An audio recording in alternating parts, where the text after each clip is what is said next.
మన ప్రభువును రక్షకుడైన యేసుక్రీస్తు నామములో మీ అందరికీ ఉదయకాల సమయములో శుభములు తెలియచేస్తూ ఉన్నాను. ప్రియులారా, దేవుని వాక్యమును ధ్యానిందాము. 2 కొరింథీయులకు రాసిన పత్రిక 13వ అధ్యాయము 11వ వచనం. తొదకు సహోదరులారా, సంతోషించుడి, సంపూర్ణులయుండుడి, ఆదరణ కలిగియుండుడి, ఏకమనసు గలవారయుండుడి, సమాధానముగా ఉండుడి. ప్రేమ సమాధానమును కర్తయగు దేవుడు మీకు తోడయుండును. ప్రియులారా, ఉదయకాల సమయంలో కొరింథీ పత్రిక నుండి పరిశుద్ధాత్మ దేవుడు మనతో మాట్లాడుతున్న అపోస్తలుడైన పౌలు కొరింథీ సంఘానికి ఉత్తరాన్ని వ్రాస్తూ ఉన్నారు.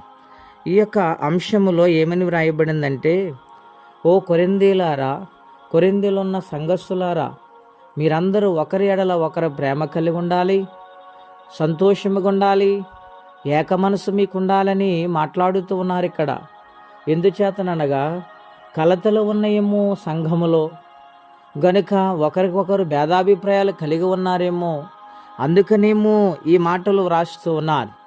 గనుక ప్రియ దేవుని బిడ్డలారా, సంతోషించుడి, సంపూర్ణులయుండు అంటూ ఉన్నారు. రెండోది, ఏక మనసు కలిగి జీవించమని అంటూ ఉన్నారు. అలాగూ జీవిస్తే దేవుని ప్రేమను మీరు పొందుకుంటారు, దేవుని యొక్క ఆశీర్వాదాన్ని మీరు పొందుకుంటారు. గనక కొరింథీ సంఘస్థులారా, ఏక మనసు కలిగి మీరు ఉంటున్నారా?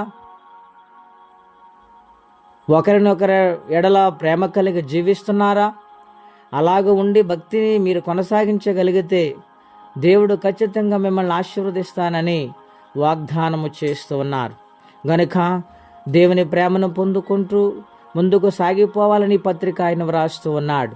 ప్రియులారా, ఈ ఉదయకాల సమయంలో మనతో మాట్లాడుతున్నాడు దేవుడు. మరి ఏక మనసుతో, ఏక ప్రేమతో ప్రార్థించగలుగుతున్నామా? ఎందుకు మనము క్షమించలేకపోతున్నాము? ఎందుకు మనము ప్రేమ కలిగి ఉండలేకపోతున్నాము?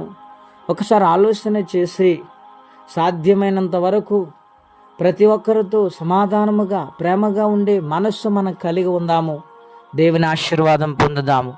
ప్రతి సమస్య నుండి విడుదల పొందుదాం. అట్టి కృపా తీర్మానం పరిశుద్ధాత్మదేవుడు మనకు దయచేయునుగాక. ప్రార్థన. పరిశుద్ధుడు అయిన మా తండ్రి, ఘనమైన మీ నామం కొరకై స్తోత్రం చెల్లిస్తూ ఉన్నాము. ఈ ఉదయకాలము ఏక మనసు గురించి, ఏక ప్రేమ గురించి మాతో మీరు మాట్లాడుతూ వచ్చారు. ఓ కొరింథీలారా అని పిలుస్తున్నాడు పౌలు గారు. ఆ పత్రికని వ్రాస్తూ ఉన్నారు. ప్రభువా, నాయనా, మా జీవితాల్లో కూడా మీరు ఏక మనసు కలిగి ప్రార్థించమని, సంతోషించమని, నా పట్ల గొప్ప భక్తి జీవితం కలిగి ఉండాలని మీరు మాట్లాడుతున్నారు. అవును ప్రభా, నీ కొరకు జీవించే జీవితం మీరు మాకు అనుగ్రహించి మహిమ తెచ్చుకోండి నాయనా. ప్రేమ సమాధానములతో నీ సన్నిధిలో సాగిపోయే భాగ్యం అందరికీ అనుగ్రహించమని, ఎవరి కష్టాలు, బాధలు, ఇబ్బందుల్లో ఉన్నారో వారికి నీ సహాయం చేయమని యేసుక్రీస్తు వారి పుణ్యనామమున ప్రార్థించి వేడుచున్నాము తండ్రి. ఆమెన్. దేవుడు దీవించును గాక. ఆమెన్.